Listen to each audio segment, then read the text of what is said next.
Welcome to Kenton's videos. Enjoy the video. In this video, I will explain how to buy a Suica card. First, find a ticket machine at any JRE station. These machines are usually green.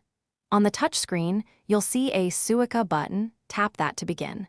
Next, select the option to purchase new Suica. It's a straightforward process, and the machines often have English language options to guide you through each step. Now, you'll need to choose between a standard Suica or a My Suica. A standard Suica is anonymous and perfect for most visitors, requiring no personal details. However, a My Suica allows registration of your name and birth date, which can be helpful if the card is lost. For simplicity, many people opt for the standard version, making the purchase quick and easy. Next, you'll select the initial amount of money to load onto your card. Options usually range from 1,000 yen up to 10,000 yen. Remember, there's also a 500 yen deposit for the card itself, which is refundable when you return it.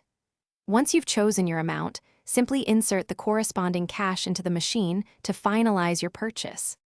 Congratulations! The machine will now dispense your brand new Suica card. Don't forget to collect any change that the machine returns to you after your transaction. With your Suica in hand, you're all set to explore.